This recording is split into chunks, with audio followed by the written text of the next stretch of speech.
E aí, turma, façam todos um excepcional dia. Capítulo de hoje, capítulo 13 de Segunda Reis. Pessoal, presta atenção aqui. No capítulo de hoje aconteceu uma coisa lá pro meio do capítulo que eu fiquei assim pensando, cara, será que é possível? Através de um toque foi suficiente para fazer algo que hoje eu nunca vi acontecer, mas aconteceu naquela época. Entendeu? Bora ao capítulo. Muita doideira, mas show de bola. Fica comigo, bora lá. No 23º ano do reinado de Joás, filho de Acasias, rei de Judá, Jeoacás, filho de Geu, começou a reinar sobre Israel e Samaria e reinou 17 anos. Jeoacás fez o que era mal aos olhos do Senhor e andou nos pecados de Jeroboão, filho de Nebate, que este levou Israel a cometer. Não se afastou deles, por isso a ira do Senhor acendeu contra Israel.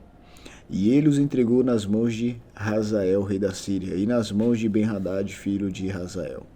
Todos aqueles dias, porém, Jeoacás fez súplicas diante do Senhor, e o Senhor ouviu, pois ouviu a pressão com que o rei da Síria atormentava Israel. O Senhor deu um salvador a Israel, de modo que os filhos de Israel se livraram do poder dos sírios e puderam morar de novo em suas casas como antes. Contudo, não se afastaram dos pecados de Jeroboão, que este levou Israel a cometer, mas andaram neles. E também o poste da deusa Aserá permaneceu em Samaria. Do exército de Jeoacás só restaram 50 cavaleiros, 10 carros de guerra e 10.000 soldados de infantaria, porque o rei da Síria havia destruído os demais, reduzindo-os a pó. Enquanto os demais atos de Jeoacás e a tudo que fez ao seu poder, não está tudo escrito nos livros da história dos reis de Israel? Jeoacás morreu e foi sepultado em Samaria, e Jeoás, seu filho, reinou em seu lugar. O reinado de Joás em Israel. No 37º ano do reinado de Joás, rei de Judá, Jeoás, filho de Jeoacás, começou a reinar sobre Israel.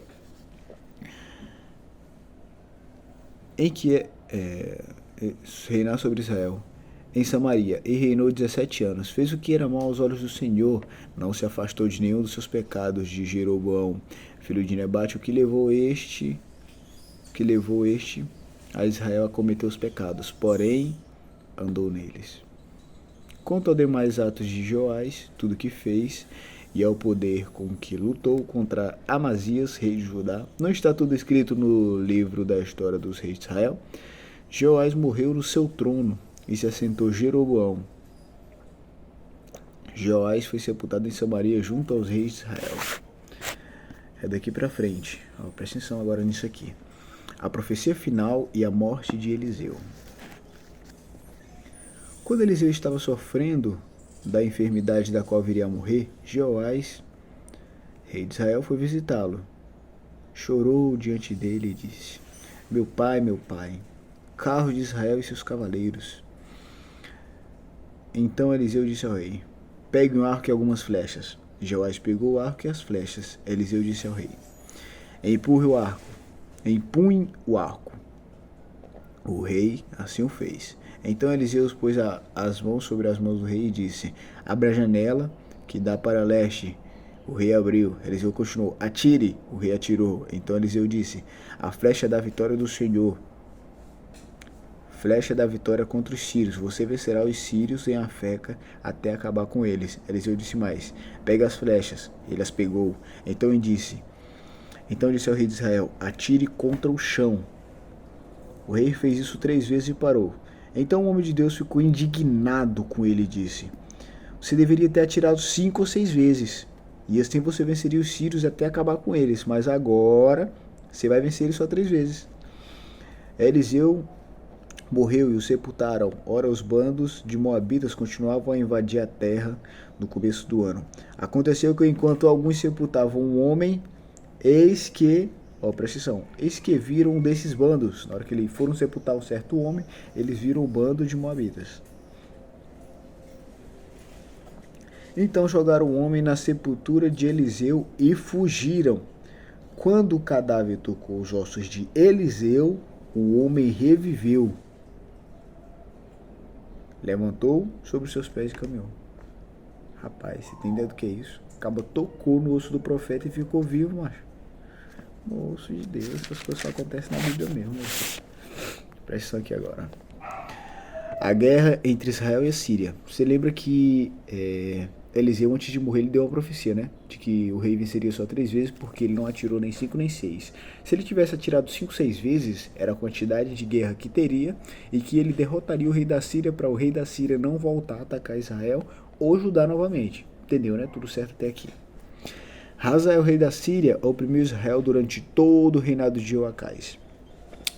Porém, o Senhor teve misericórdia de Israel, se compadeceu deles e voltou-se para eles, por amor da aliança com Abraão, Isaque e Jacó. Não quis destruí-los, e até agora ainda não os expulsou da sua presença. Hazael, rei da Síria, morreu, e Ben-Hadad, seu filho, reinou em seu lugar. Joás, filho de Joacás, retomou das mãos de Ben-Hadad as cidades que na guerra havia tomado de Joacás, seu pai. 3 vezes Joás derrotou e recuperou as cidades de Israel. Se ele tivesse feito conforme a ordem do profeta, atirado 5, 6 vezes, ele tinha retomado tudo e o rei da Síria não teria voltado. Eu acredito que depois disso aqui o rei da Síria voltou a reinar, ou voltou a atacar, entendeu? Só que nesse caso aqui, o rei que voltou foi Ben-Hadad, não Hazael, porque Hazael morreu. Já seu filho Ben-Hadad vai atacar, porque ele viu que o pai tocou o terror e falou, agora eu aprendi com ele, vou fazer desse jeito, entendeu? O cara se tornou um conquistador junto com o pai dele. Tanto é que eles oprimiram lá no início do capítulo Israel por um bom tempo, por causa de quê? Desobediência, entendeu?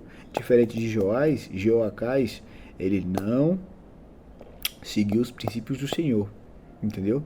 Você percebe, não sei se vocês já perceberam, mas todo rei que não segue os princípios do Senhor vive pouco, ele reina pouco.